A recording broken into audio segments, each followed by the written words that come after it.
now being recorded. This is the Finance Committee for January the 11th. In attendance from School Board is Mr. Jeff Scott, Mr. Rathgeb, Mrs. Beverly Albright, Mr. Wolf. From the administration, we have Rob Hurley. We have from the business office, Ms. Haynes, and Mr. Warren Small. And we have two people from the press corps here, and currently no one in from the public.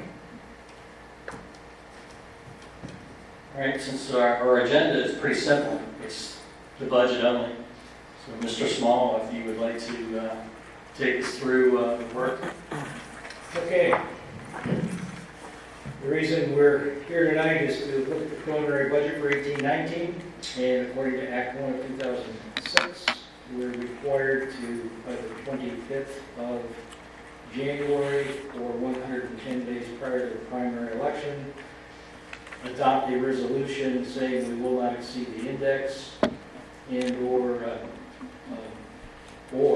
adopt a preliminary budget. What this district has done the last 3 years is adopt the resolution saying that you would not exceed the index, but also put forth a preliminary budget, which is very preliminary, that utilizes millage to the index, which allows you then to work on the budget through the spring and by early May, so as to provide, or third week of May, provide a final preliminary budget, and thus a 30-day window of public review, so as to approve your final budget by June 30th, in spite of the fact that the state never makes it the June 30th deadline themselves.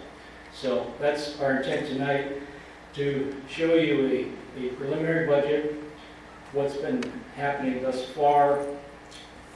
We have assembled all the data that we know with certainty, as well as the budgets that have been circulated from the buildings for the building budgets.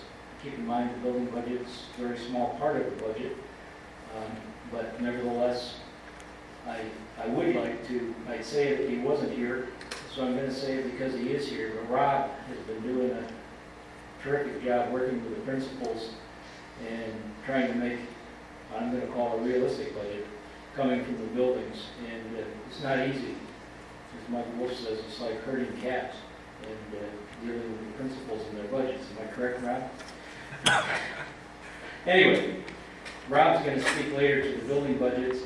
What I'd like to do is just jump in with some preliminaries. If we look at the revenue side, keep in mind we're in the second column from the left. First column in is your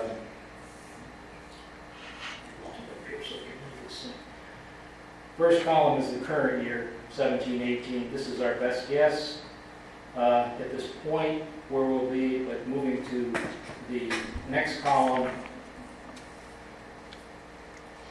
that's our beginning fund balance as a result of where we think we're going to be. This is our beginning balance per audit on June 30th of 17. So we're moving forward with that as our starting point at this juncture. Assessment this year on local revenue is not as much increase this year as last. I think last year we had close to 13 million. This year it is only 6.6 million. These numbers come from the assessment office, and that's as of October. Now there are interim adjustments that can happen. I believe by the end of this month we'll have yet another number. So that's our best guess. Do they provide the forecasts in future years too? No, I use, let me look here, what am I using here? 1/10%. So that's just a historical number. As you're well aware, I've been challenged through the last couple of years about my assessment number, and I've always said, for purposes of of our 5-year plan, I'm happy to insert anything from any municipality that they feel might happen and footnote it. When it comes time to submit the budget to Harrisburg on PDE, they know what the county says it is, and that's all you can put in. It won't accept anything. But for forecasting purposes, if a municipality wants to provide substantiation, I'd change that number so as to make it as accurate as possible. But So just to reiterate that, then, the out year numbers are just, are just for our purposes. Right. And then the yes, current is, that's what we're gonna submit to the state, which is justified. yeah, that number is straight from the assessment office. And now, keep in mind, the assessment office is finalizing all interim adjustments because the municipalities in the county will be putting out their duplicate March 1st. And so this number is what we get by the end of January, pretty accurate. Right now, I've got this, you're familiar with this spreadsheet from last year. This is interactive, you can put anything in. Right now, I've got it set at 30.2. The index this year was 3.2%. That's down 0.1% from last year, which the index comes out of Harrisburg based on the state average weekly wage. And this year it started out at 2.4, and for us, it was adjusted to 3.2.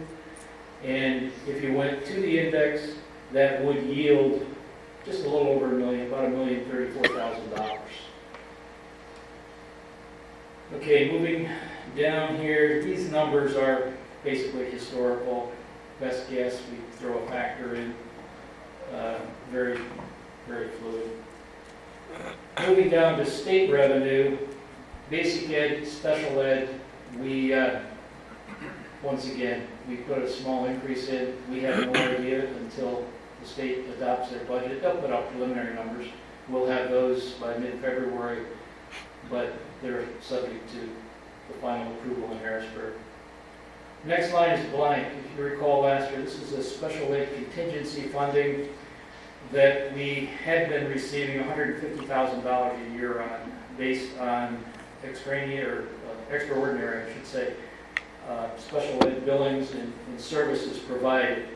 And last year we realized, when we got down to the home stretch, that it hadn't been applied for.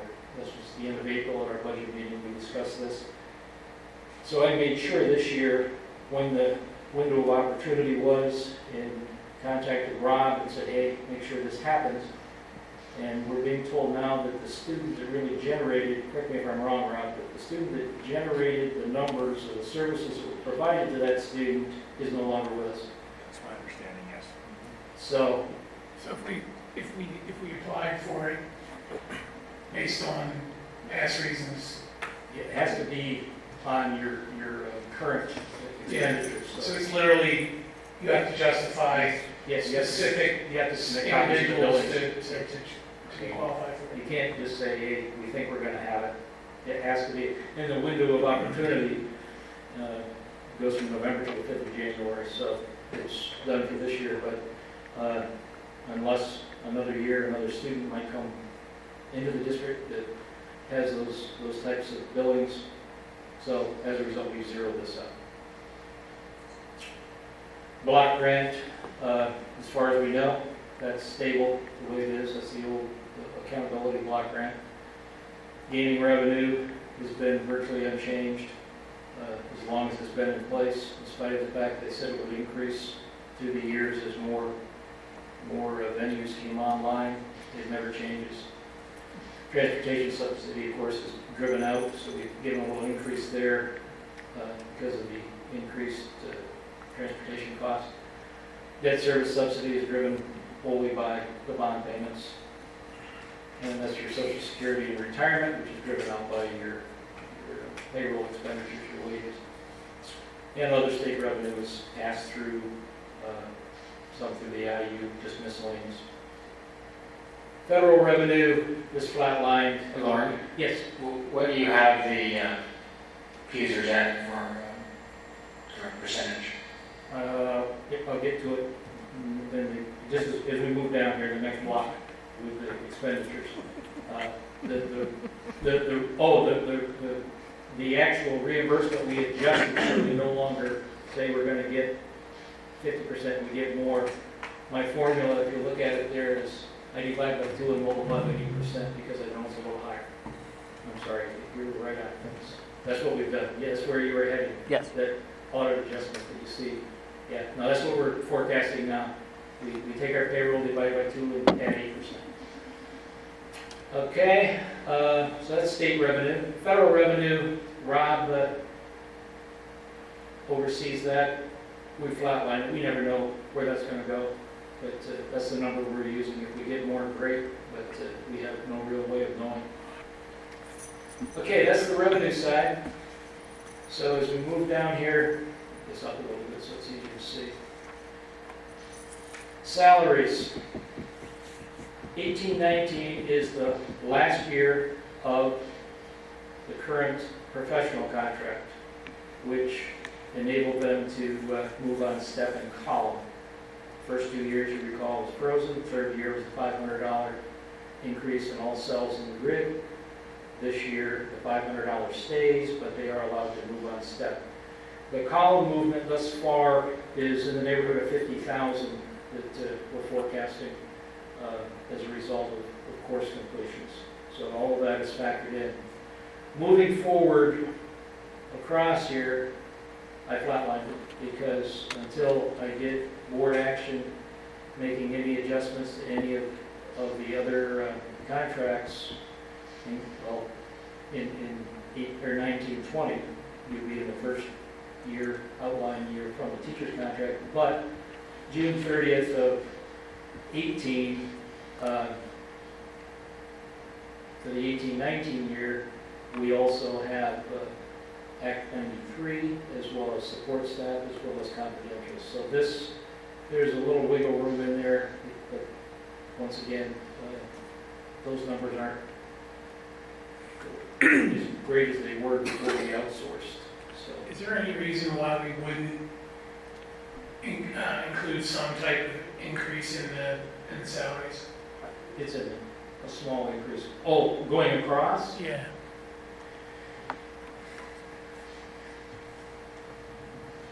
I mean, again, those numbers are for us, Yeah. and I wouldn't want to overstate it to try to create a negative impact that didn't exist, but it's not realistic to think that the salaries aren't going to change in the next 4 years.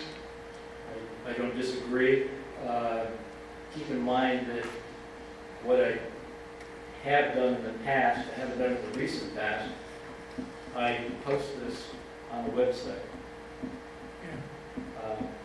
So I sort of like to footnote it and say this is proposed, but Well, just, obviously that's the big expense, right, that and the Beezers and healthcare, so, even a 2% increase or something to show that, let's just argue for a second that the teachers agree to flat salaries next year, like they're not gonna agree to it for 3 years.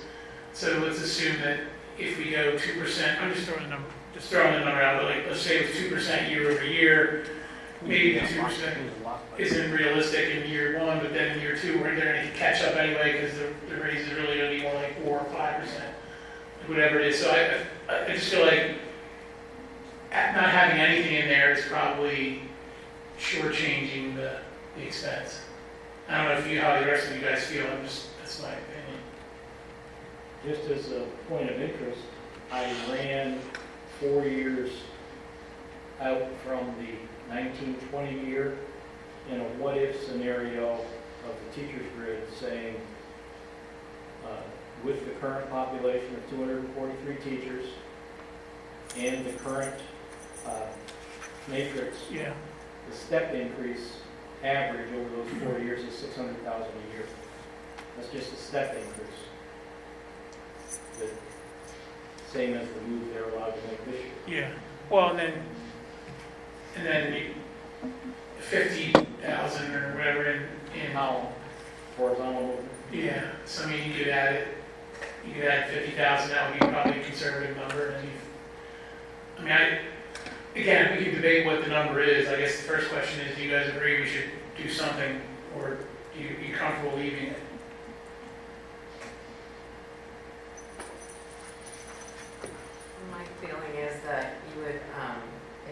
gonna post it on the website, I wouldn't increase the number, just because I feel like they could hold you to it. I might put a little asterisk at the bottom and say like, I would definitely footnote it if you direct me to gee, increase. I would put like a little asterisk being like, this is yet to be determined. I just feel like if you put a small number, you could irritate somebody. If you put no number, Yeah, there's no winning.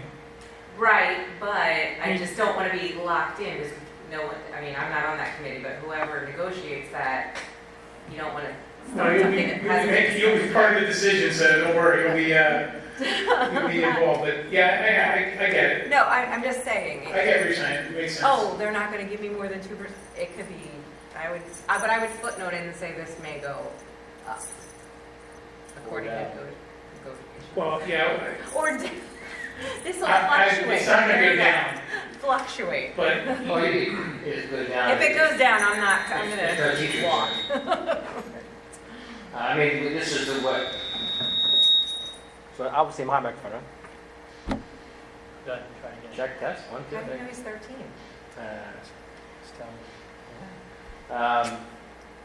So I mean, this is the way we've done it for how many years now, Lauren? 3.5 that I've been here. Yeah. I'm the conservative one of the bunch. I mean, and the beauty of this is, you know, we always provide this to all the board members, and you can go in and make adjustments yourself, so you can see where potential increases are, right? So, but I agree. yeah, I mean, That's kind of even if it's just for our own internal purposes, it's not maybe on a version that we wouldn't necessarily post.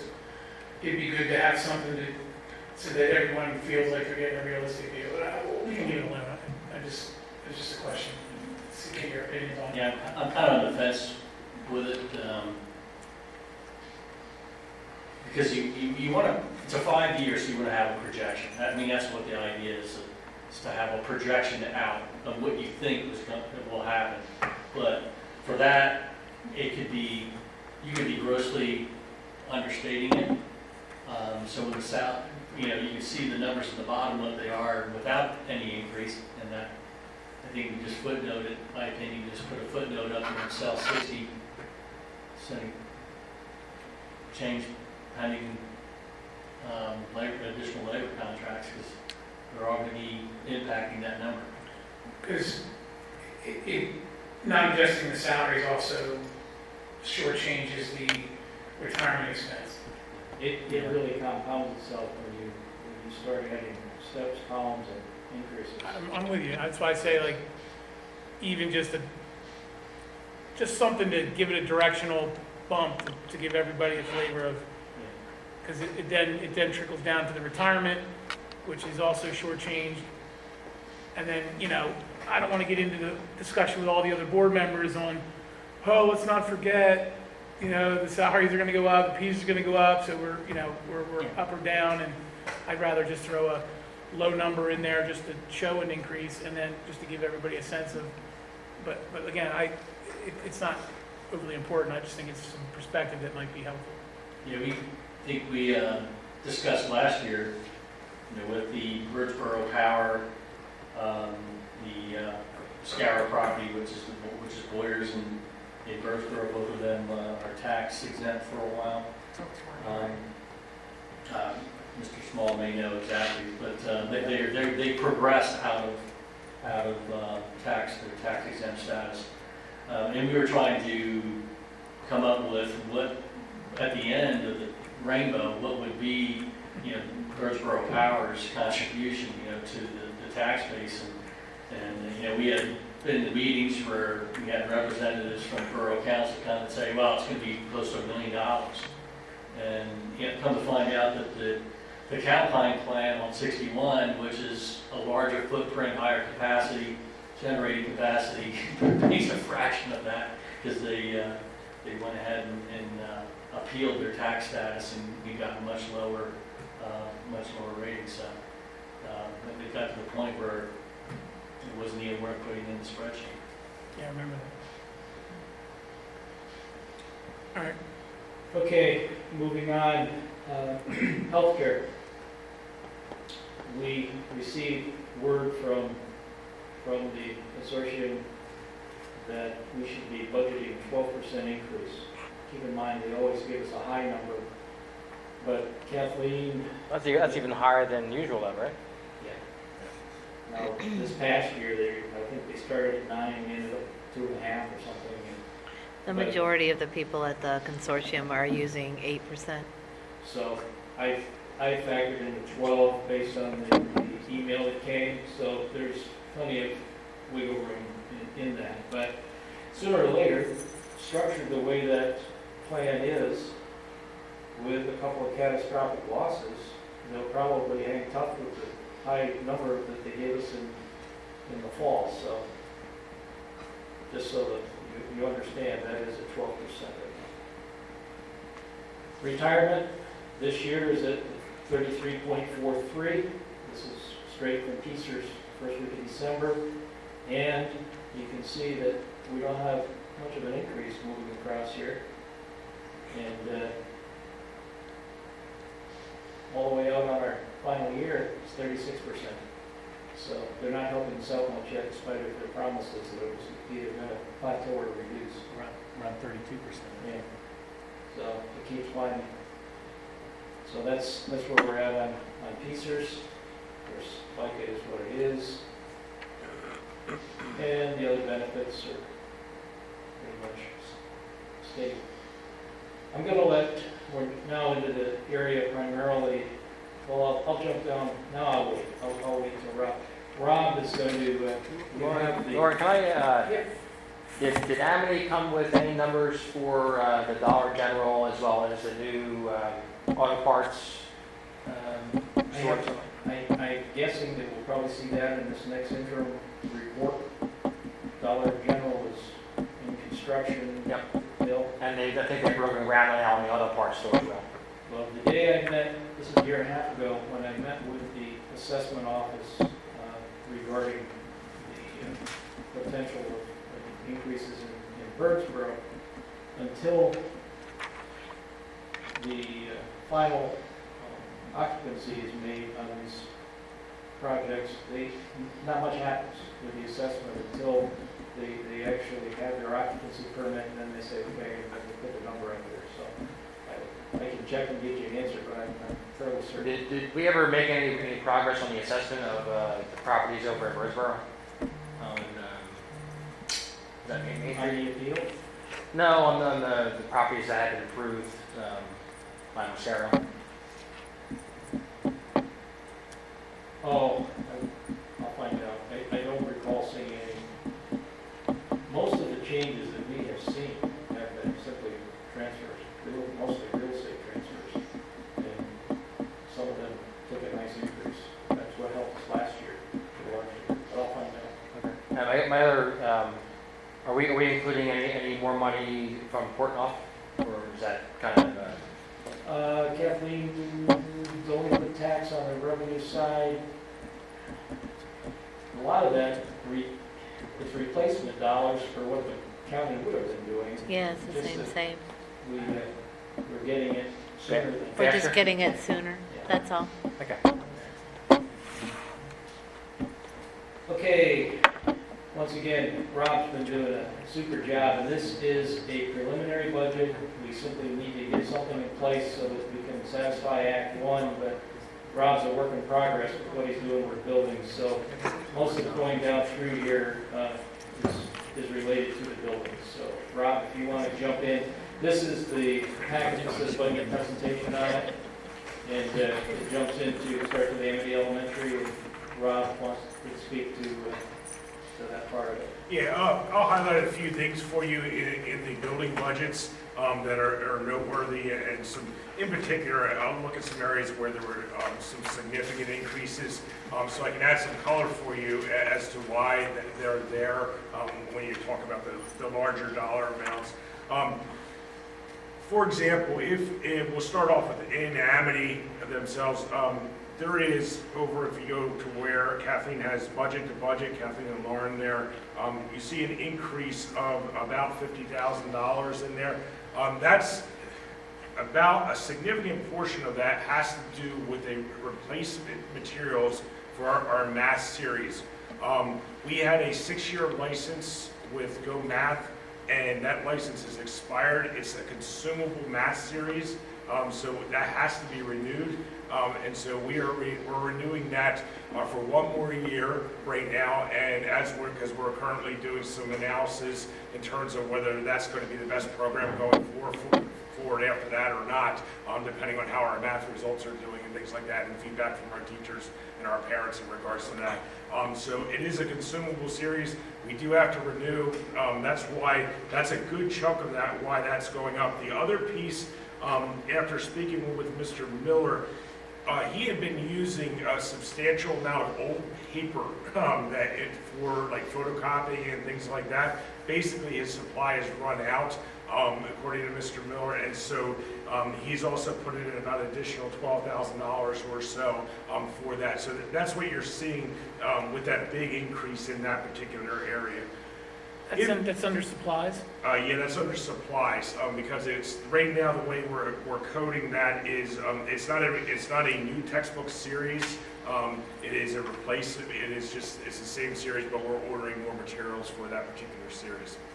What's the drop in professional services? Drop in professional services that's an increase in professional services. Budget to budget. 76 to 42? Oh, the 76. That's my budget line. That professional services, that's where they code the subservice. What's it called? Precision HR. And for 1 year, in 16, 17,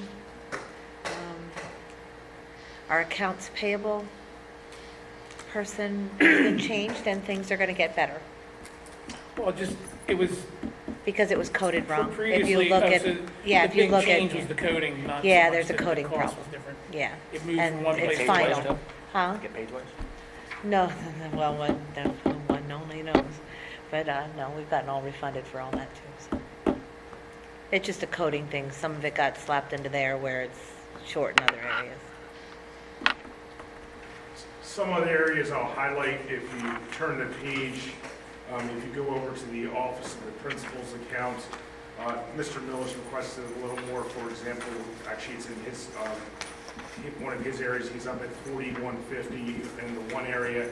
Some of the things that are incorporated into that are some materials that he's going to use for a parents' night for mathematics and some parents' night for reading that he's planning on doing in the spring. Mr. Miller, as you guys are aware too, he tends to do some community things like he has a Veterans Day there, his Grandfather's Day. So that's where the associated costs right there are accounting themselves. No wallpaper for his new wall, is it? So the total is doubling, right?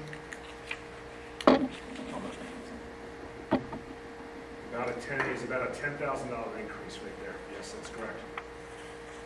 So, how does that compare to other principals' budgets? Mr. Miller, and to answer your question, he's slightly higher than some of the Slightly, other budgets. double. In terms of, Well, he's doubled himself this year. I mean, Yeah, he's double all the other principals.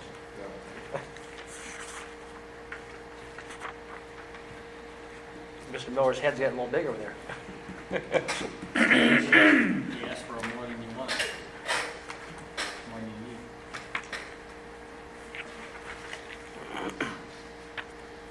As I said, that's some of these are still a work in progress in terms of those things. Monocacy, just to point out a couple things in Monocacy. If you turn over, this is Melanie's budget. Melanie's budget has, if you notice, the same line item, supplies. They use the same Go Math series. She also has to put that into her budget for the consumable materials there. That is the substantial increase you see. The other part of that for her is Melanie in the current plan, using the Princeton model, that she actually has more teachers in her building next year. So her supply budget is going to go up because she needs to order supplies for those teachers. So that's why you see a little bit of increase in regards to that. So you can see the different things there. Also, if you go down, just another example, her nurse's budget, like there was an extra $1,000 there. That's in part, again, her enrollment in that building is going to go up because as the kids shift into that building, the second grade, the nurse needs more supplies there, so that's kind of why you're seeing those types of things there. Middle school? Can I ask you a question, Rob? Sure. So you said she's getting more teachers, but the supplies is going, it's more than double. The supplies also includes, she is getting more teachers, and the other piece is that includes the Go Math series goes into that supplies account, like the consumable math is going into that account right now, that's where it's going. So what are we paying for that? You are paying right now, where it's about $30 a kid approximately.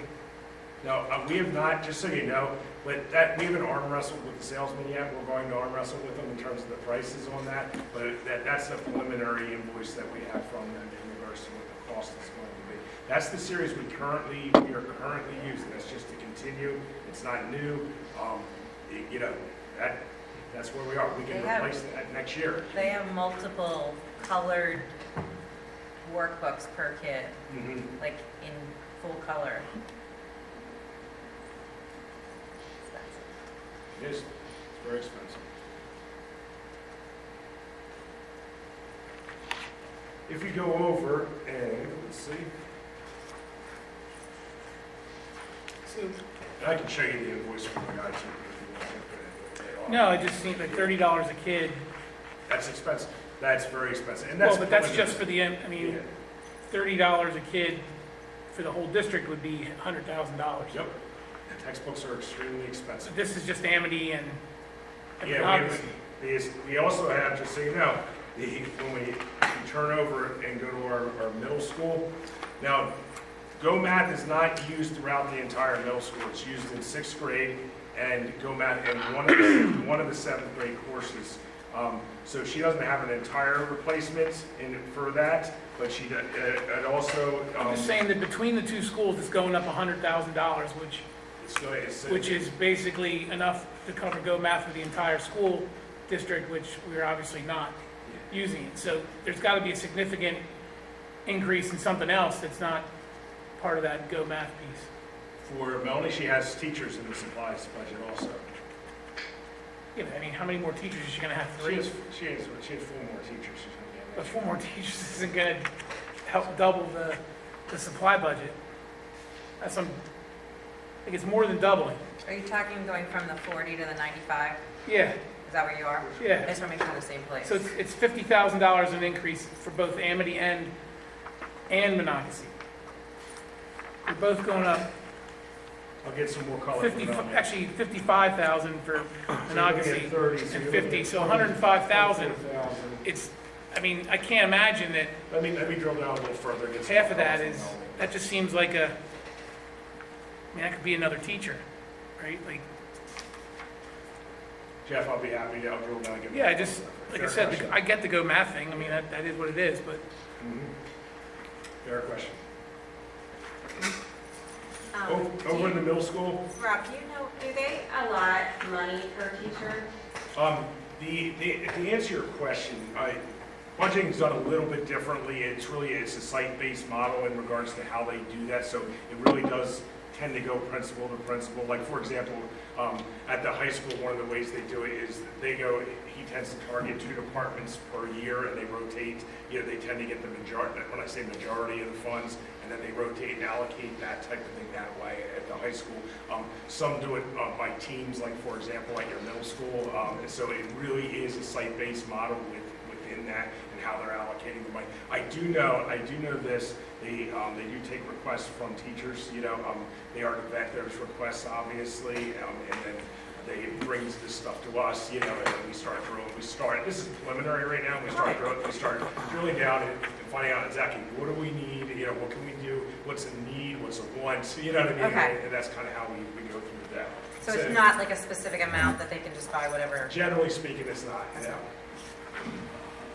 Rob, we usually get this while we're looking at this now. I mean, I know we usually kind of get this in a little bit, but the board will get that whole list of you know, we need 10,000 sticky notes from each building. And really, we don't have time to look at that whenever that comes out to us. And I always wonder, I always look at some of this stuff and I say, how can they possibly use, you know, that many whatever? Is that something that you can talk to them about now to make sure that they're, you know, I always wonder is like, okay, are they actually looking to see what they have on hand, or are they just ordering the same thing every year after year after year and not taking into account what they have in stock? Yeah, and the answer to your question is they should be, and we find, I mean, there are times, to be very honest with you, I'm not going to throw any teacher or any situation under the bus, that wouldn't be right. But like I found a situation, with my accident, this summer we found someone who, Birdsboro went down in enrollment and they ordered the exact same thing, and although the number in enrollment, we lost a grade level. So I would be fibbing to you if I said that didn't ever happen. However, we do ask that they go through and they order what they need. Sometimes people stick stuff in closets and you know, we're not always aware of that because of the size of our buildings. But we do ask the principals as a matter of process to drill down with the teachers and go through the budgets with them. You know, like I do know they meet with the departments, I do know that they meet with the teams, and I do know they meet with the teachers, you know, in regards to what they're requesting. And one more thing, I do know because I have children in the district that this district provides all the kids' supplies. Like, these kids aren't asked to bring anything with them. And that is unique to this school district, I'll let you know. Really? Because my kids did. They got a list handed to them on the first day with here's all the stuff they In need. Dayton Boone, Yeah. we're not, you know, If you look at the lists, I mean, Amity will order like 500 boxes of pencils, and it's like, I'm like, what? yeah. And you know, crayons and markers. and- Everything I've ever sent in with my kids was returned to me because they supply it. You should look at the list I mean, that we- we're ordering. I'm just I saying, take that's, my kids, that's I literally significant. drive the kids to school and deliver all the supplies on the list in big shopping bags. Like, I mean, some of it's not school supplies, like it's, you know, handy wipes or Tissues and that kind of tissues. stuff. That stuff. Yeah. That stuff I but- get, but no, this is like pencils, crayons, markers. No, They return all that. And I- look at the list. I've never had anything returned. Look at the, Well, then you must buy good stuff, they're keeping it, because I mean, I feel like they're hoarding it. obligated to, I get it, the kids wear it out, but I'm just saying. absolutely, but, you know, in other districts, if I you just don't think it's have funny it, that it's some, not being how supplied does to some you. people, I mean, the whole class got it, so it's not like someone's like, oh, give Mr. Scott a big list of to-dos. It's like, everybody got it, but anyway. They're selling on the black market. Someone's grandkids are really making out. All right. In terms of the middle school, their number isn't as high. Like I said, it's only using selected courses when you can start looking at government and things like that. Trying to think what else. Jenny's budgets.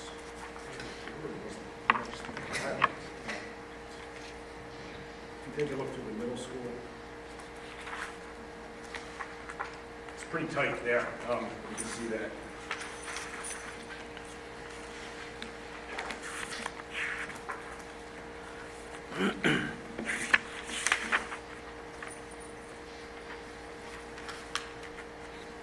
High school, if I can highlight some things, and we're going to need a little bit of direction from the board on this. You could tell Mr. Miller that Mrs. Rexro's principal office went down.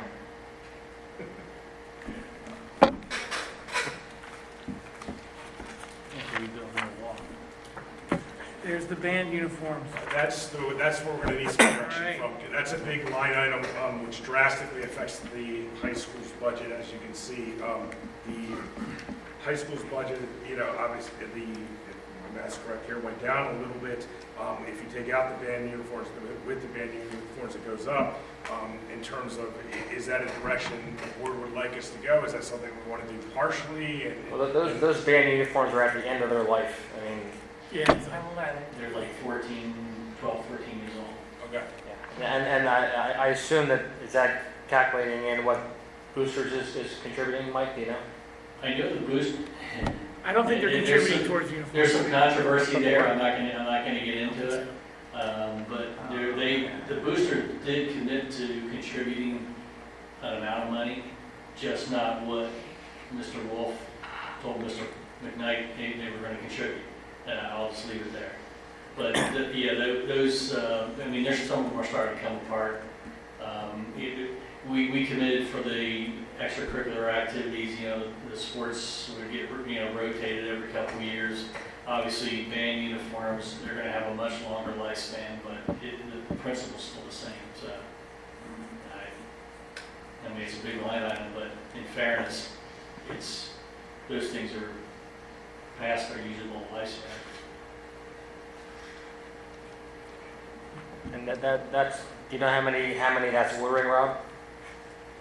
I don't have the exact number, I can get that for you, Dave. I mean, obviously, I think we should do it at the full order, but I was curious to have, I mean, because we've been fluctuating so much with and if we don't order enough and we increase the number in the band, then how are you gonna go back and, And if you don't order enough, you have to pick, from what I was explained to me, you have to pick sizes and quantities of sizes, and you have, all shapes and sizes. You have to have extra. If you want the uniform.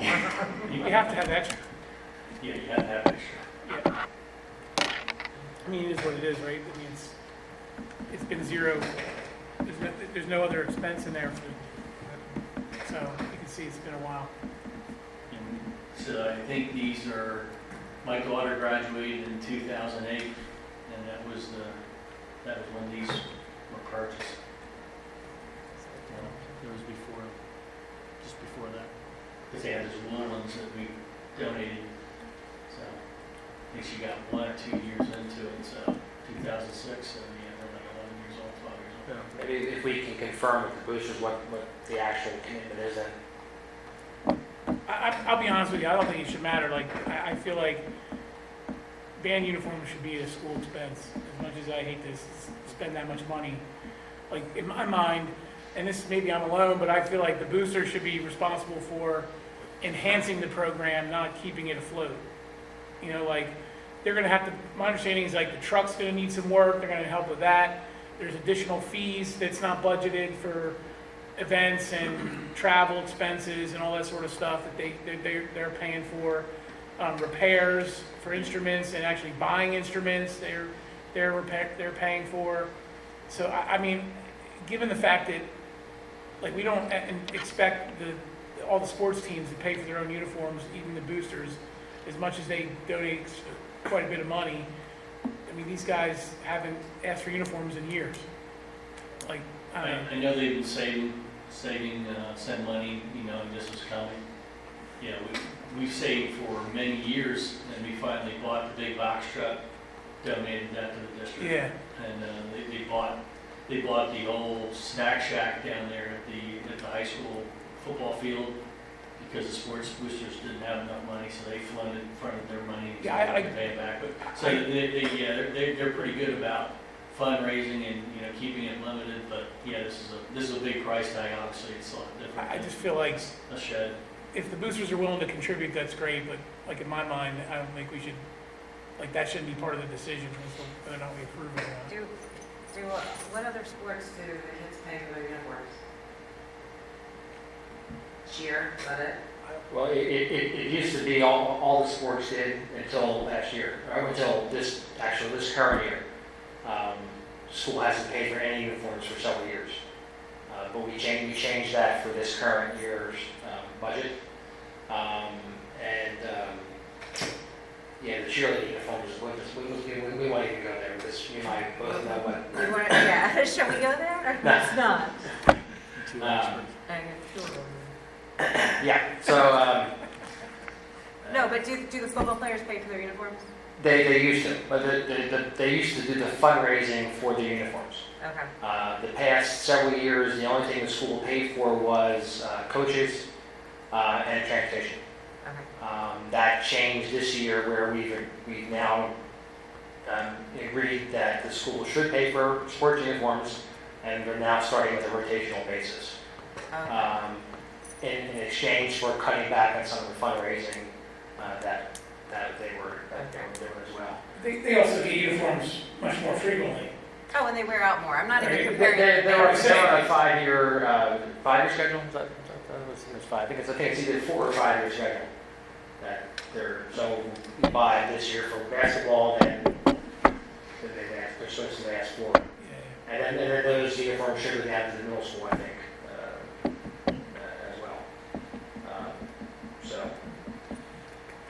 mean, the only, other item that I, top of my head is, we are not charging any fee at all now for band, but sports, you still have some fee. Well, that's because we made a curriculum, right? Well, yeah, well, I'm gonna say, I mean, but that's why, I mean, it wasn't like, yeah, we wanted to increase the numbers of band.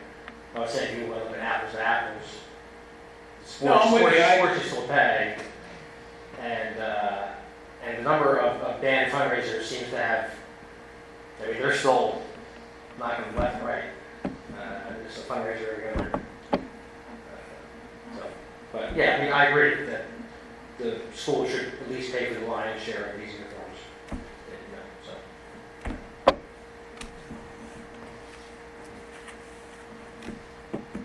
Other things from the high school perspective, the guidance is up a little bit. There's some things, and C&I committee is aware of this. The Future Ready Index creates some new, it's the way the schools are going to be evaluated in the future, creates some new burdens on the school district in terms of evaluating internally career readiness for some students. Obviously, we're still working on that. This is the first year of doing that. There's some new accountability things. So it's up a little bit right there. That's part of that money which you're looking there. And obviously, this programming for kids, when you start talking about suicide awareness, things of that nature, it's not a lot of money. It went up a couple $1,000 there. hey, Rob, where's the one-to-one iPads? The iPads, we have that at our level, okay? At the district level is where we have that. Okay.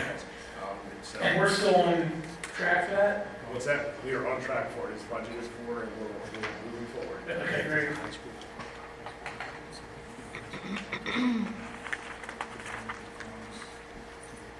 I guess, the other thing for Lauren and Ms. Haynes is, we're starting off with one class, right?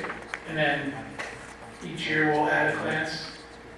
You jumped in with all four, did you not? Yeah. Do we, oh, we did? We did all Okay. four. What we did was, remember, we delayed it one more year to get more training. I thought we landed on one class at a time, but we went all four right off the bat, okay.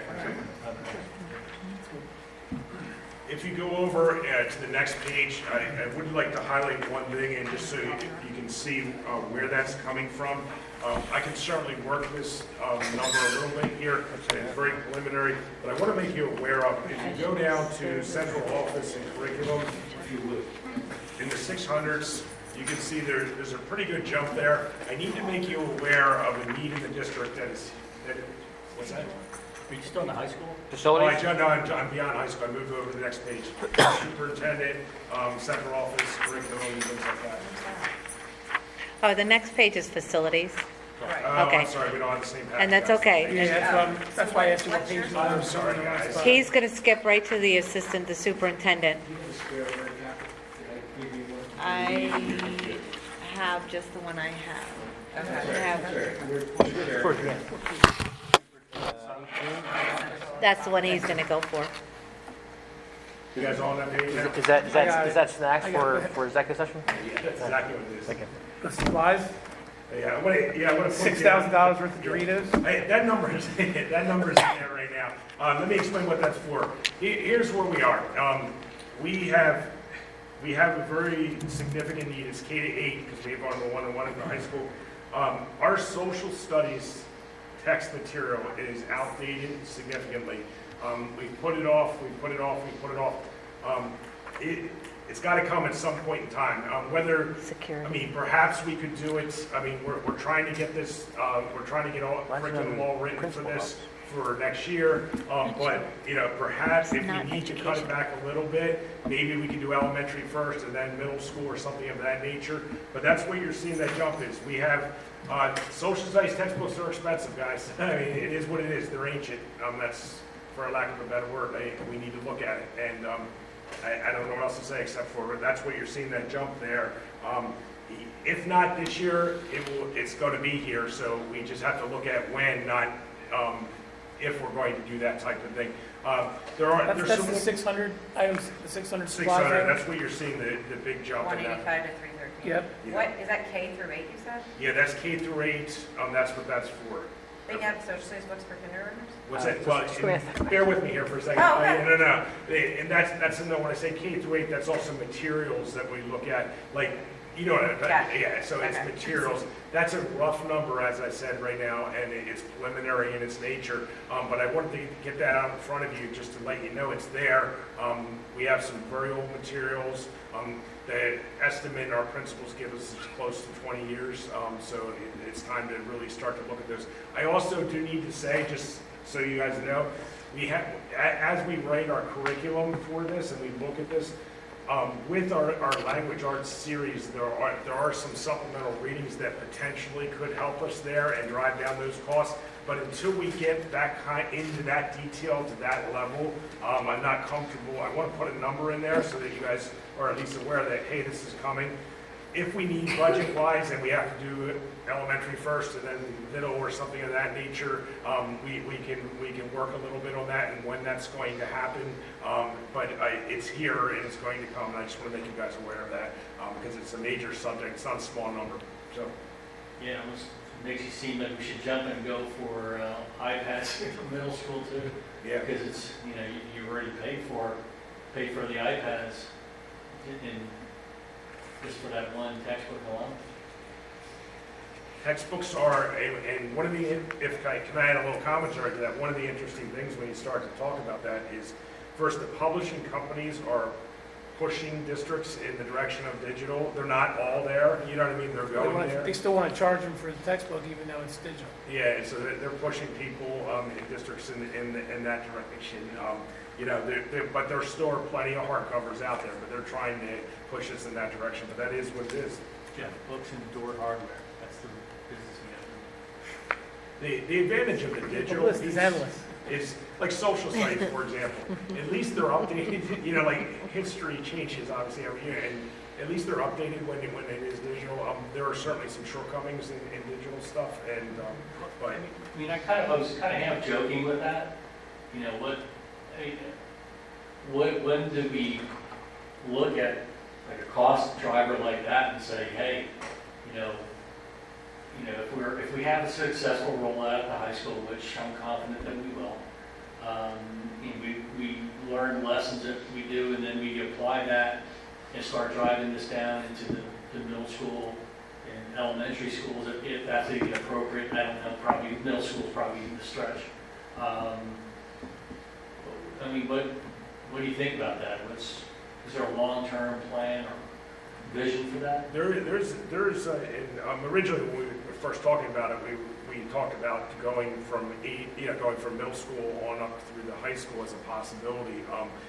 At that time, there wasn't a lot of traction on that, but in the long term, I think it's very viable, especially middle school to high school age. I think you're going to, we have to be a little more careful, and as you get younger and younger, your teaching gets to learn to read, and so there's some issues there that we wouldn't say never, but I'm more interested in the shorter term of the potential, especially if everything works out at the high school, pushing down to our middle level also.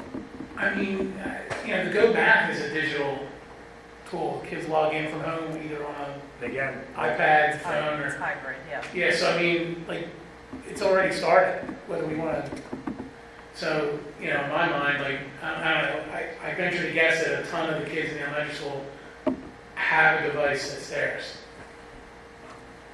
Whether it's 3 years old or not a brand new one maybe, but they have, Kindles, iPads, whatever. Not everyone, obviously, but I'm just saying, like, so as long as the curriculum can be supported by it, then I put some real value in putting a book in a kid's hand that young. Because they can go home and be on I guarantee they have a device, but to have them on a device all day at school and then have them go home and be on a device. And I get it, in the high school it's different. Like, I'm all for them being, but putting a real book in a K through 5 hand is important. I'm not advocating it. I'm just saying that it's not as much of a stretch as we might think. It's Oh, they're able to use them, absolutely, but whether we want them on them that much is. Middle school is something we really should look at. No doubt. middle school, definitely. Other things budget-wise, and just for you to aware, we do have in our budget, I'll certainly talk about this a little bit at CNI, which we desperately need as a school district is, we need a true data warehouse that is user-friendly for our teachers and our administrators in regards to that, that has the ability to take multiple sources of data and allow us to do different queries into that. A lot of that is done right now through pivot tables by individual people.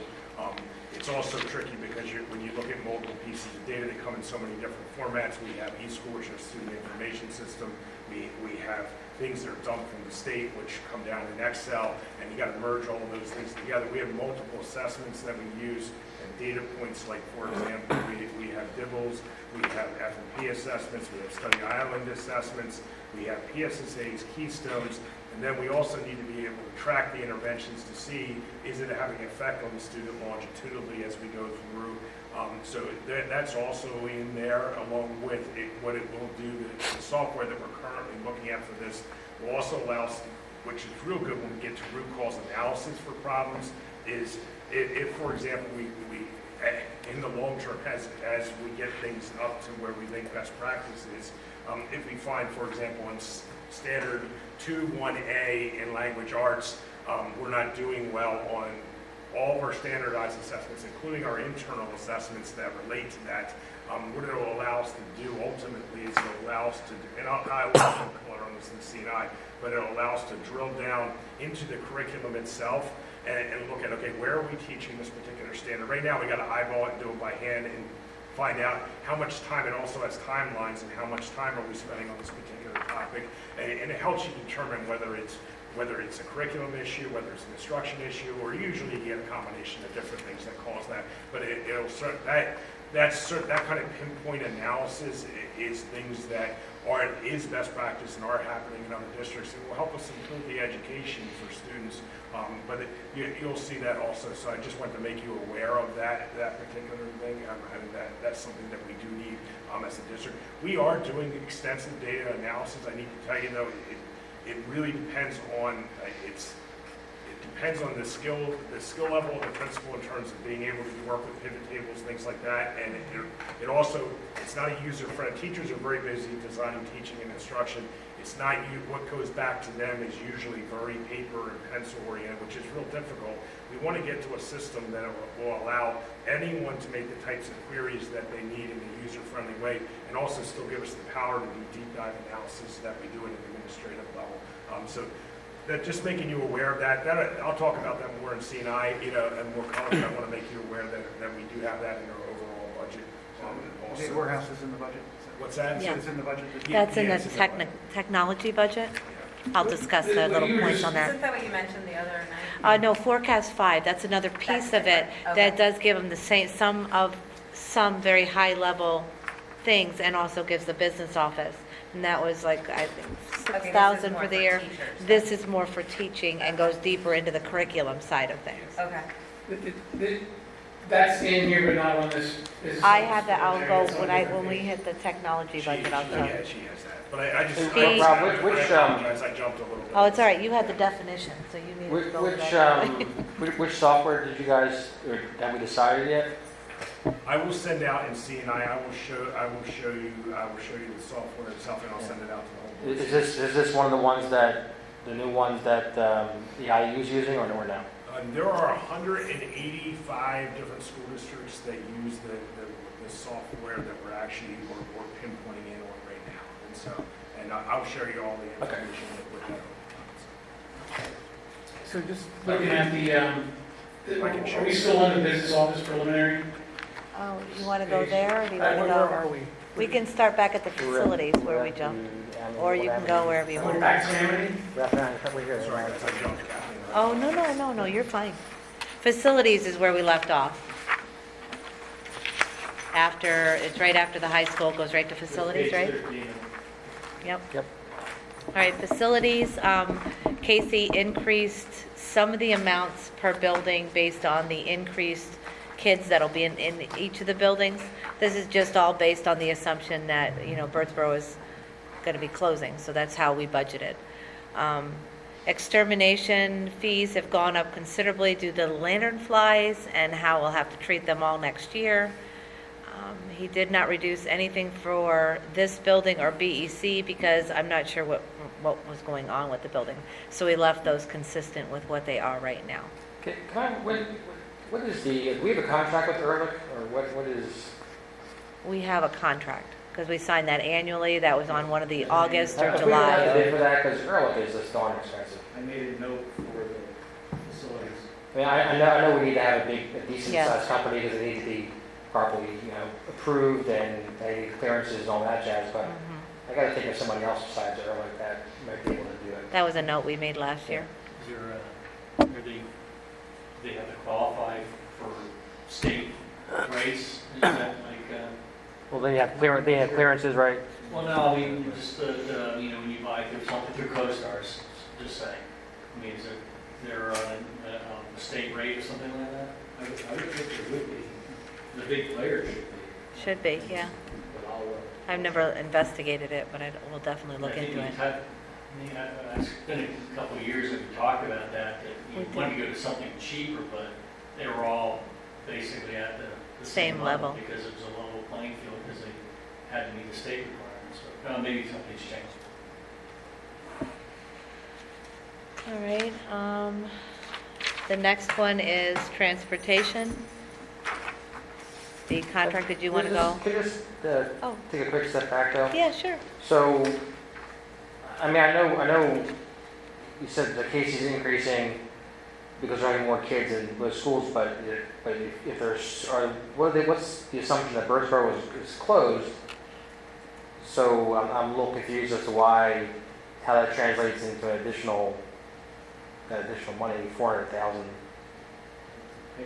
That's my question. The only thing, he has to adjust for the rate increase in electricity and whatever the, I don't know what that I thought we got a extra super deal on percentage. electricity. that should He be did, but it was locked in for 2 years, but there was other different things that he was putting in there. The only thing I got from him was he increased some of the accounts due to the amount of kids in the building. Extermination has gone up considerably due to the lanternflies and how he will have to treat them next year. I don't know if that accounts for how much of the 400,000. He did not reduce anything for APC, this building, or BEC because I'm not sure what's going on with the buildings. With only having, the time that he's the reasonable and not knowing exactly what's going on, this is what he gave us. Well, But we can between definitely- that and supplies, it's $500,000. So is there any way we could get a Absolutely. little breakdown of that? Absolutely. The other piece, this is the third year of GCA, third and final year of GCA. Yes. 18-19, which the first 2 years are stable, and then there's an increase. There's an increase in the There contract. should be some reflection of that here. Mhm.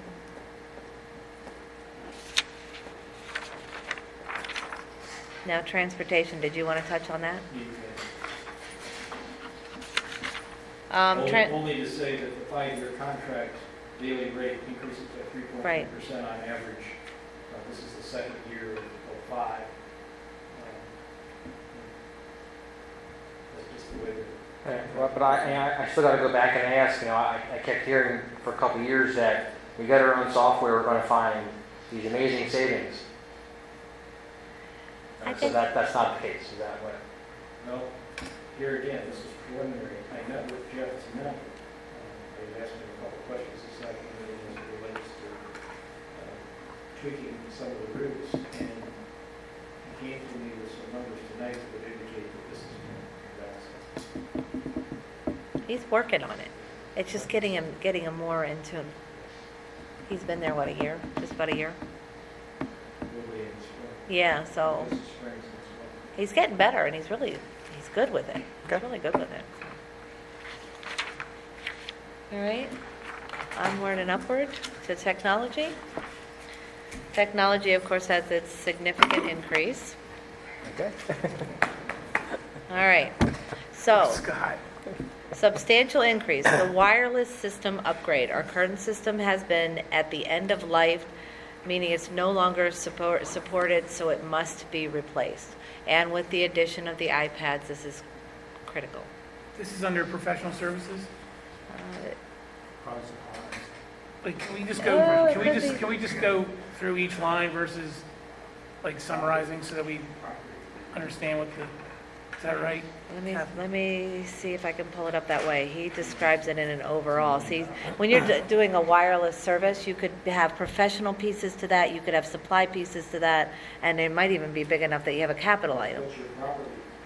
Right, so it increases all three of them. Let me see what he put as far as a description in the budget he sent me.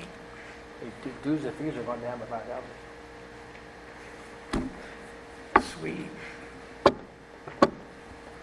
Jeff, That'll cover the ink toner. you wish you would invented the iPad? Yeah, no, he did not describe it that way. It described it what overall, what he did. Not having everybody here, this kind of makes it a little difficult, but, As we move along month by month, the finance, we're going to be tweaking this, that we could bring them in. we can bring them in for specific questions. Because each of these items, like the expansion of the network and upgrades, over 80% of the network equipment is 10 plus years old. The majority of the equipment is the original to the building projects, middle school, AEC, MEC, and high school annex. So it was kind of like hidden in the construction cost originally. Now it's time to replace what we have. So I guess okay. So we are now seeing the true replacement cost as equipment is well past the time frame for replacement. Elementary classroom equipment replacement, the overhaul of grades 3 through 5 to align with the curricular direction to support intervention, and etc. Firewall and web filter replacement to support increased network usage. Now, the one thing he said is it's important to note that all the items above, there has been no discounting has been applied or E-rate funds factored into the cost, as we are too early in the process to determine those amounts. You are looking at the list price, which we never pay. So this amount will come down, but he wanted to give you just a heads up on the I items. just wanted to shock Mr. Scott. Yeah. Now, another item in the technology budget is the $35,000 for the program that Mr. Hurley explained earlier, the new software for his piece. I also have in there a financial package. We're at CSIU right now. They have dragged their feet in updating the software to a web-based program.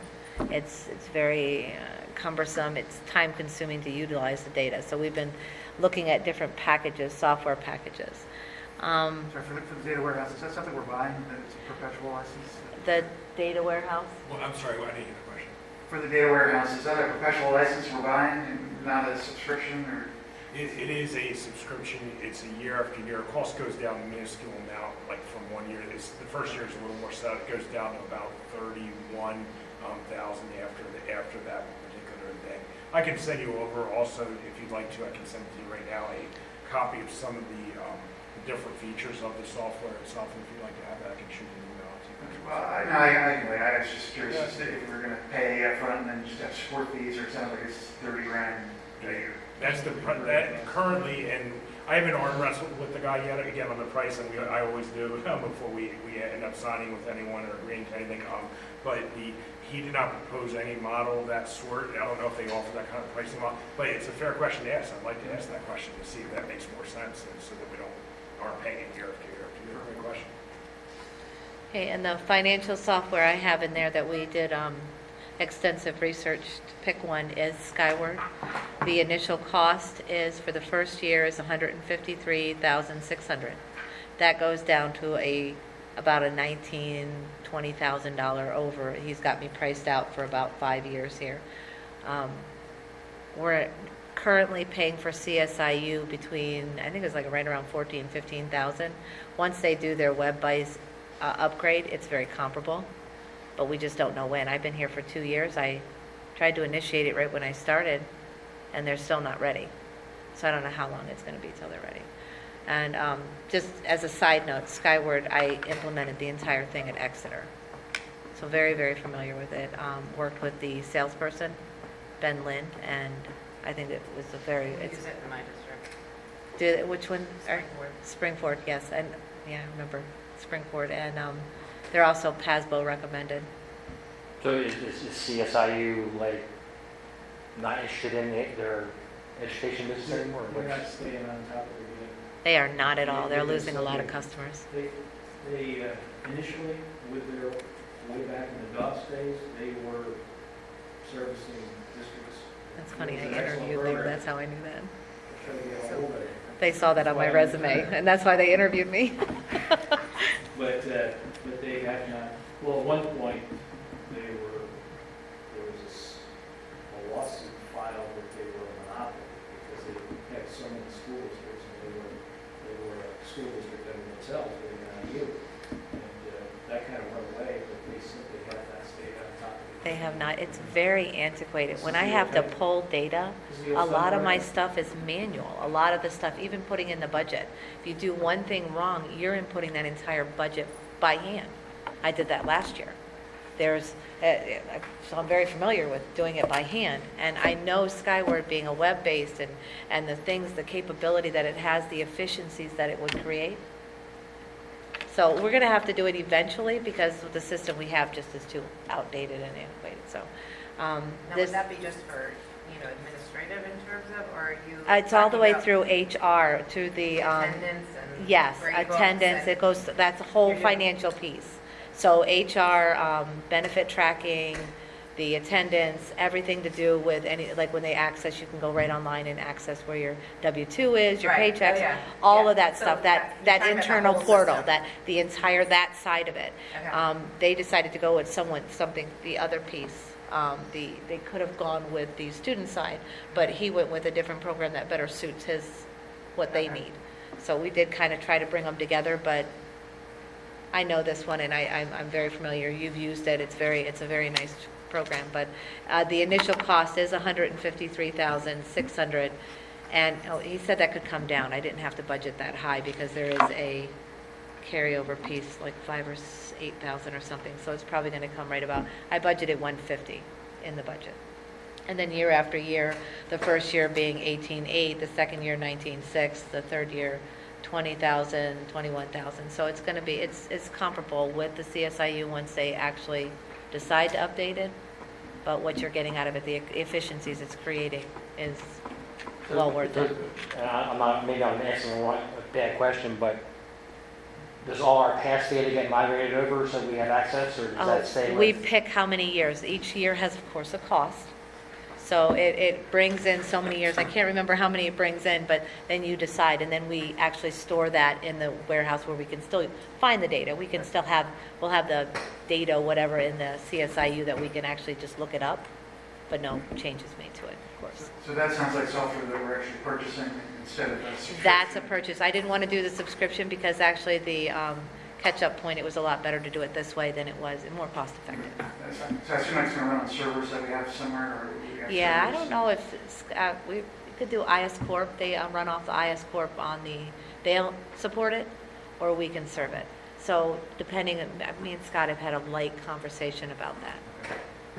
So he's up 108% year over year, so I'm assuming he can provide us with some details on the. Yeah, and that's what I went over, the wireless, that's what's in there. I didn't go line item by line item, but his is the wireless system upgrade, the expansion of the network upgrade, because all your stuff is outdated, the elementary classroom equipment, and the firewall and web filter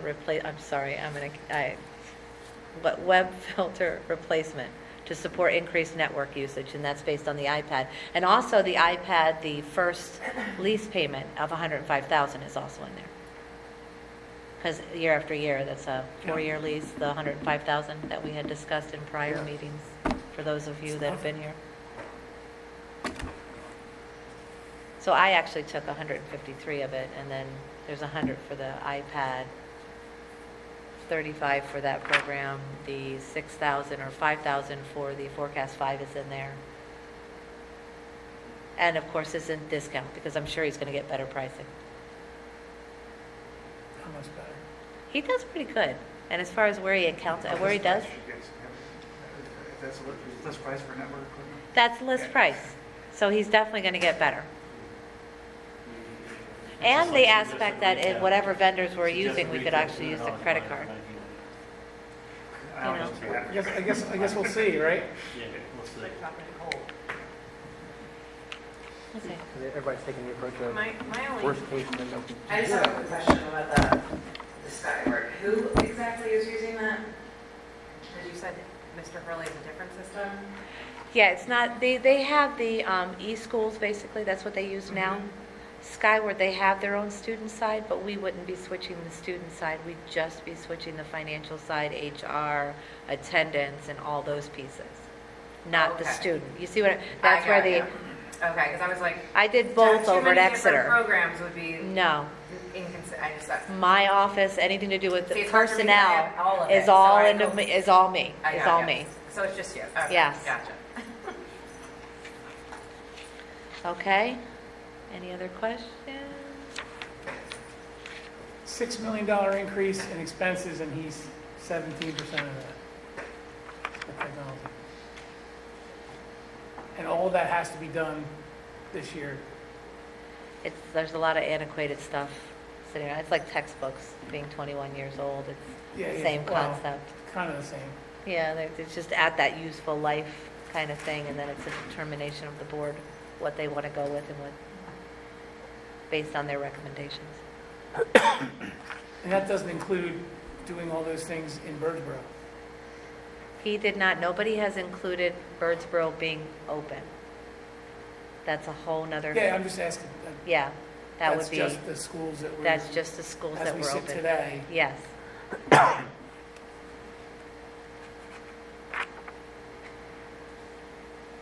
Okay. The next one is special ed. Now,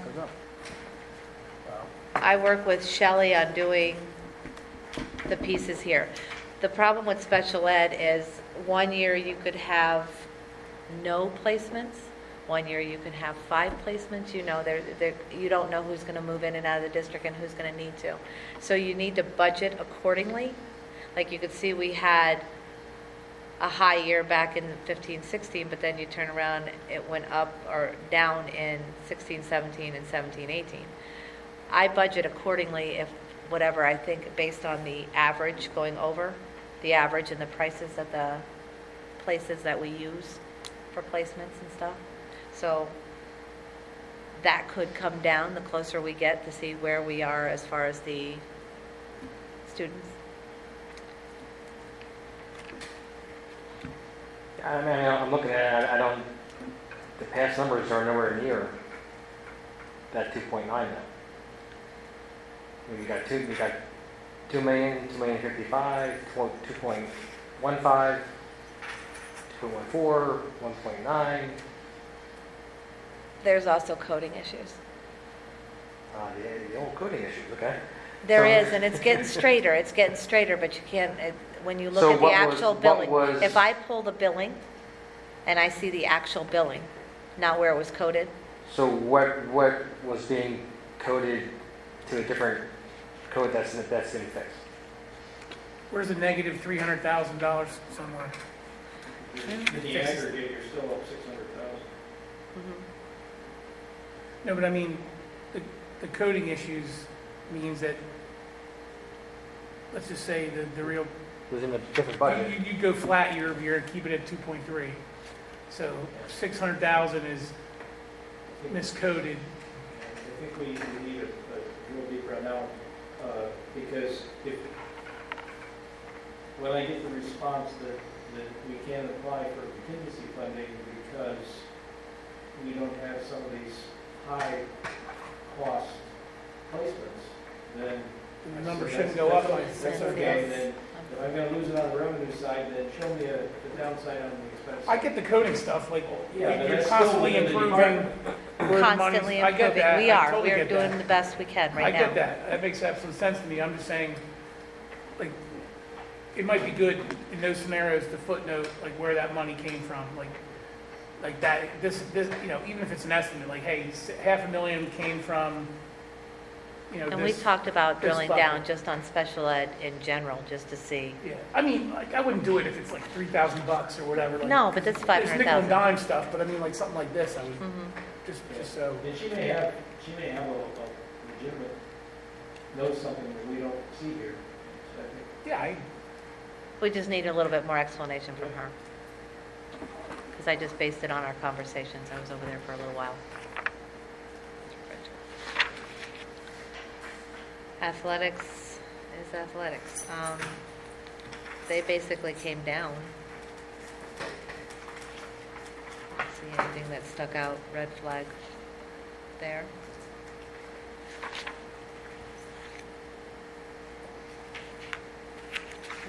Superintendent and the curriculum we already went over. And business office, tax services.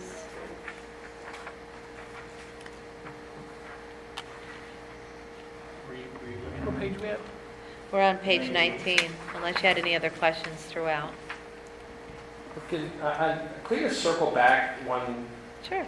to, I've been sitting here thinking about what Rob's request for books. And I know we put the middle school off a couple times. I know, but I mean, it sounded like there was You back in the central office? some support. Yeah. So, I mean, it sounded like that there's, Are you middle schoolers? at the central office. Oh. What page? I don't have. Was that 18? What is that? Where are we at here? 18. Yeah. 18. So, I mean, it sounded like there's interest in pursuing, maybe once we digest the iPads at the high school, and if it works out, bringing that down to the middle school level. If we do that, I know the number you have is K through 8. I know, sticking with K through 5 and getting those folks, those kids upgraded in material. But does it make sense to push back the middle school if we're thinking about actually getting them, one-on-ones, and then, but of course, if we need to put $1 million in Wi-Fi technology in the middle school, perhaps we're sticking with books, that'd be better. He'll get a better price. Just a thought. I mean, I don't know if that's. I hate to go out and buy all new material, and then 2 years from now we're saying, okay, let's put iPads into the middle school. That was the point I was trying to make. It's like, what's our long-term vision with that? Like Charlie said, it's not appropriate for under 5, K through 5, but I agree. 7, 8, Yeah. middle school, where's that point where you jump and do that and pivot from spending all this money on books? Maybe the last 10, 15 years, but we're going to make that jump to 5. And I'm not comfortable with K through 5 at this point in time, but 6 through 8, I'm very comfortable that they could use that. I certainly want to bring Mrs. Rexroth into this conversation, but we did talk about it when we were initially doing one-to-one.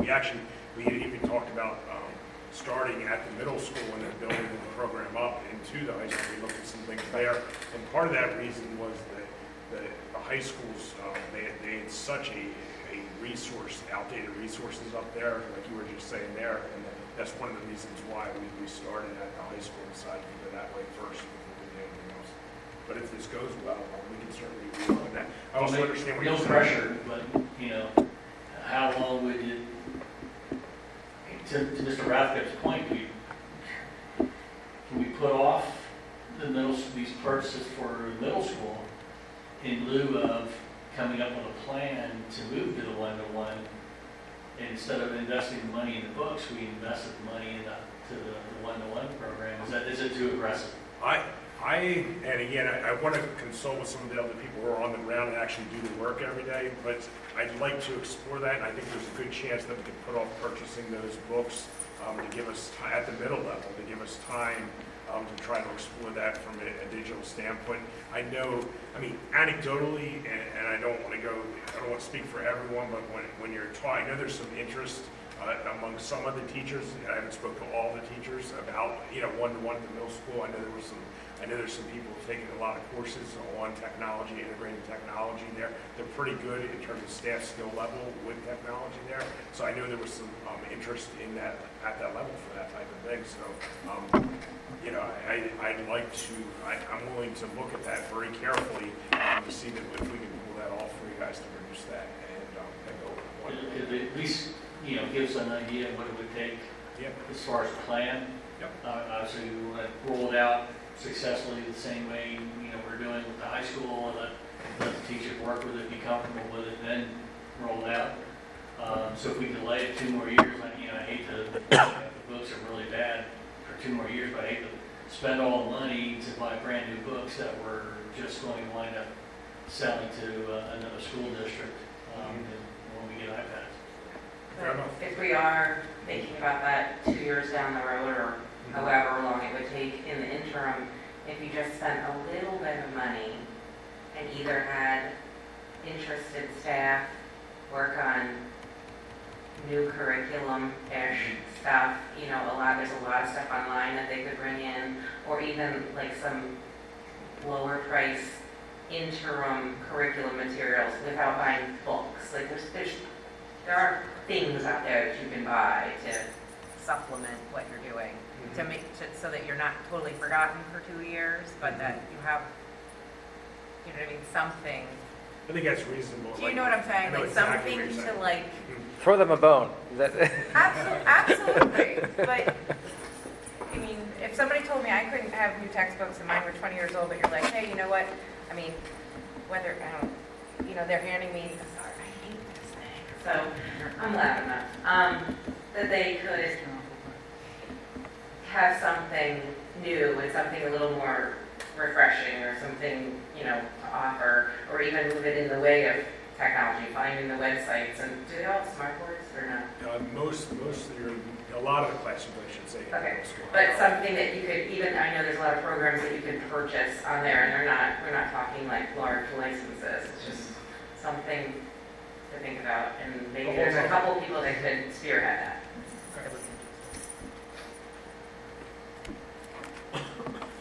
I'll work on that question, no problem. We're down then to, well, I'll just hit capital reserve here, capital transfer, excuse me. As you can see, we've left the $5,500,000 transfer in place all the way across the grid here. Debt service, I had handed out a summary of debt service. The top page is where you currently are after all of the recent refinancings over the last year and the 3 years prior. So you can see at the bottom, we've exhausted all of our possibilities there. Second line up from the bottom, call date, the earliest we could revisit any of these issues, and if the market was right, to realize any more savings would be February 15th or 20. So that's 2 years out. And if the bond market's any indication that 2 years out is going to be two years too late. That's basically what we told me the other day. But I just want to put in front of you the aggregate debt service, column number 8 on the far right. Those are the numbers that you will see here in the 5-year plan moving across. But the one that jumps out at you is the 22-23 year. That is the year that you kick into the higher debt service. We loaded the front end with the savings on the 2017 issue, from the 2017 issue. So it jumps by 800,000 there. So just so you can see the impact of that. Now, as was mentioned last night, I did reach out back before the holidays and again last week, and I attached what RBC Capital provided for us. And what you have there is the cost of new borrowing. Keep in mind, nothing is reflected in this budget related to reopening of Birdsboro. It is just status quo, if you will. The debt that's there is the debt that was in place, has been in place, just subject to the refinancing that we did the last 3.5 years. But in the event that the board did choose to move forward, any work that would be done at at Birdsboro would have to be cared for by additional borrowing. The 500,000 in capital transfer doesn't even cover what we need to do in our other buildings. That was our intent when we finally got it in place, and we have this 5-year capital plan that Casey's working on getting updated, but over the course of the last 2 summers, we did 2 roof jobs at the high school. The number of main capital issues are, our newer buildings are becoming older buildings by the day, by the year. And there's going to be mechanical issues. We've got some roof warranties that are protecting us with some of our roof issues. We've got blacktopping. We've got stadium maintenance. So this 500,000 is just going to hopefully keep us afloat with routine capital expenditures. So nothing there could really scratch the surface on what might come back from Thompson and Associates with his presentation last night. So I'm saying all this, you can easily look at the pages here on the various debt scenarios, and we did it in 2 different concepts. Scenario 1 is always level debt, which is equal, carrying it freight out year by year, and then he does what they call wraparound, which would reduce the annual amount, but in the case of the $5 million scenario, it would add an additional year of debt beyond the 2033 year in the amount of $5.3 million. That's at $5 million. And if you move all the way up to $12 million, the last page, now you've got 2 additional years in wraparound, one at $7.5 million, one at $4.5 million. So that's the scenario based on where the market is last week. But I guess the bigger point that I can't emphasize enough is when you look at, I realize there's adjustments to be made in this 18-19 year with what we've discussed this evening. This $59 million expenditure line is going to be less than. For that year, even the $59 million, you still have fund balance. You've used $3.3 million of your $5 million beginning balance. But you move forward to your 19-20 year, 1 year out, keeping in mind you're still at flatline interest. You can see the deficit position you're in, and that's without any addition of new debt. So, speaking to issues that were discussed last night with additional salaries, additional transportation, and the debt service required to care for renovations, even if I went back up to the top here and called this 3117, right, Kathleen? Get my. What's that number? That would be to the index 17, yeah. for Right. 1819, okay? And keep in mind that if you look at the index 5 years prior, it averaged 3%. I had this done and then I put it away. What's that? 16.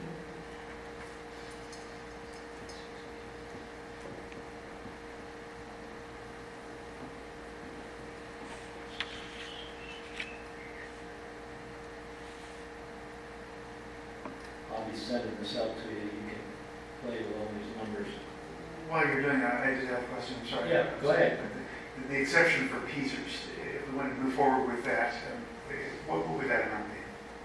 Last year, it was 160,000, 160,000, but as of this afternoon, we find no indication that that's going to be available this year.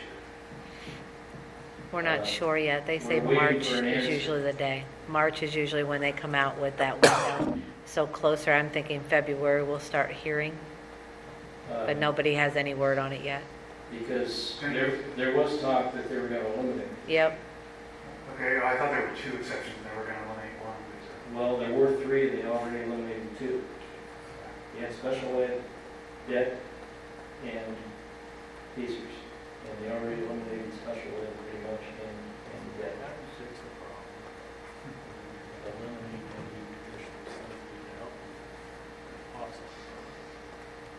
So, if I carried this to the index across, you can see that we're still in deficit here without any impact, with nothing. If we were to put in Jeff Scott's number here, whatever that number might be, that's, when you impact it by 34, 35, 36% PCERS, that's to the index. If there were no exceptions, the next step would be referendum, which was discussed last night. So that's, Lauren, Mr. Thompson at the meeting last night alluded to the possibility of the backlog of Plan Con being the moratorium might be lifted July 1. Is PASO getting any, or the SBA, has anybody, is it just, This committee was formulated, and their report is due by the 31st of January to determine if they are going to lift the moratorium. Now, right now... they lift the moratorium. I mean, how many schools are still in backlog? That's at one point it was 160. I'm not sure where it even is for us to get into the system. But when you speak of reimbursement for construction projects, get over here. Our percentage on average is 9.6%. That's what I'm using, right? Yeah. And debt service subsidy, I'm using a 9.582 percentage. It takes the methodology that they're currently using for, and that's what we were approved for with our new construction project. So say this, rough numbers, not even this, hypothetically, if Birdsboro costs $10 million to renovate, we would get $1 million from the state. Is that what you're saying? If the CARF number, and that's going to stay relatively stable, that's the number I use for budgeting. So I'm saying it's got to be in that neighborhood that would be available to us. Can you scroll down a little bit to the bottom line number? Even at that 10 million, our debt service is more than what we're putting aside now for our buildings. 120, Starts at 400, 120% more. And it's 800,000.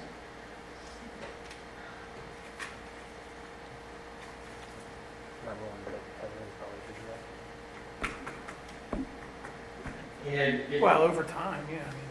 I mean, over time. In a renovation project as opposed to a new construction project, I'm not sure. And the other piece to it is they're changing the whole formulation of the subsidy when they bring it back. So to say Yeah. we're getting this now is no We may not get it promise later. that it'll be the same in the future. So it's too many unknowns for me to speculate on what reimbursement might be. At what point do we become a distressed district? Well, I'm already stressed. I mean, I'm saying that well, actually. I'm with you. Well, this is when I went to school board training 2 years ago. They do a whole section on the finances. It's very worthwhile. But they show you all the finances for a lot of the districts in the state, and they talk about the different types of districts, like the wealthier districts, and they there's superintendents there, and there's other board members, some existing, some new. But across the board, they said that in 5 years, like half the school districts are going to be filing bankruptcy in Pennsylvania because with the PSERS and the inability to raise taxes. If you count the back one, these are sheep going up, right? Oh, 2 years ago, when budget impasse that was occurring in Harrisburg, that was where a number of districts, we were fortunate, we had some fund balance and it carried us through. I mean, last year, we sat here and argued about how much to raise taxes last year, only because we knew that at some point, you can't raise them legally enough to cover the debt. That's part of the problem with not raising taxes for 5 years. Well, I agree. But I'm just saying, like, I mean, it's a Yeah, if you double-edged have- sword, too. yeah. The more you raise taxes and the more we're not getting buildings, people don't want to build here because it's so expensive because of the tax base. So, I mean, it's a double-edged sword. It's not bad, but people don't want to move in with the school district reputation. I mean, there's a lot that goes into that.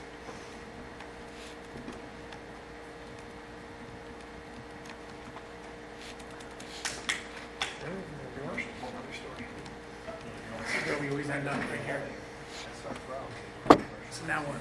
Now it's time to go home, right? Is that, we're done? Well, the 18-19 year, as it stands, even at 30.2 mils, you're still in a positive fund balance position. Realizing. Look, I mean, this, I don't want to belittle what you're trying to say, but bottom line is, we need to pass. Correct, that's what I'm saying. And, I mean, in all likelihood, I would say we pass to the index, and with knowing that we can increase it anywhere between the 0 and the index, That's correct. and put out our preliminary budget and move on. And that's where I'm heading. The number that we will use will be this number right here, and with the index knowledge. That's been our edge like, a number of years, because obviously Harrisburg hasn't been exactly spot on with getting their budget in on time, so we've been working with fuzzy numbers for a couple of years now. But using the preliminary, going to the index and the preliminary gives us the flexibility to reduce it. Yeah, Correct. anywhere from a 0 Right. increase to Which if to we that. don't do that in the preliminary, then we can't increase it. That's right, because on the resolution. You're that I stuck, your printed, max is whatever you enter in on this go-round. We put 3.2% increase in the Yeah. resolution. So, is that? I don't think we have a choice but to do that. That's going to be a recommendation to the full board. Does anyone not agree with that? Well, you and Jeff on the committee. Yeah, we're the only, Well, but And, well, you're ex officio, so I want all the board members' opinions, honestly. I mean, I don't see why we need to go around and around. There's this. right, I agree. Like it is a preliminary, right? Available, I think about doing that. But I'm saying- It is a preliminary, and the idea is that if we sharpen our pencils and it comes down, like, let's just say it comes down $1 million, right? Best case scenario, it comes down $1 million. Add $1 million to all those lines across, and you're still looking at debt in the third year, and that's every year raising it to the max. So there's no way, I mean, again, my own opinion is that it makes no sense to put it in the preliminary budget anything less than the max. I'm just clarifying, Yeah. that's the column we're gonna use. But I mean, I'm saying it out loud for my own benefit as much as it is. Does anyone else disagree with that Very good. statement? And like I said earlier, as we move forward I know. month by month, we can bring in some of the other players here for explanations on why the numbers are what they are. Yeah, I think we want to have, some of the administrators and have them each have a chance in the panel. Well, I think it makes sense to have them come in and see this. yeah. And I don't care if someone has a number that looks fishy. Like, listen, guys, short of losing teachers and increasing class sizes and anything else, like, start figuring out where you can cut in your own budget. Like, the nice to haves that might be in there, get rid of them, right? And then give us your best price, essentially. Even if we don't question any of their numbers, just like everyone needs to see this so that they know what we're up against, and then, do your due diligence and start making adjustments. Can I ask the business office to send the electronic versions of these presentations along with the budget, the active budget, so to everyone? That way we can catch up the other members, have an opportunity to look at it also. Is there anything else from the business office you want to discuss, or is that? It's enough. Any, I feel like deja vu, Thanks for like coming out. last year. I've been on the board now 7 years, and every year it's a little bit different of a challenge. And, you know, we think last couple of years, we did really well for stalling this by refinancing our debt and doing some of the other things, while still, you know, finally setting aside some money for, you know, maintenance of our buildings. But, you know, we knew when we started, we were behind, you know, Jim Thomas's recommendation of $1 million a year. So, you know, we're half that, and we're behind that now 3 years. But that's why it's important that, you know, for a decision on Birdsboro, regardless of whether we keep it open or keep it closed, we gotta find some way to set some money aside and just chip away at it. So, Well, as well as our other I mean, buildings. Lauren said it, I mean, even just the maintenance and things that need to be done on the current buildings is greater than the $500,000 we put aside in here. I mean, so we've just been picking, I mean, you're in the facilities meetings, I mean, it was, here's a laundry list of things, which ones do you want to tackle? And, you know, some of them you have to push off, and some of them like the roof, we didn't have a choice. So, well. Okay, well, if there's no other comments, we'll adjourn the meeting at 8:20.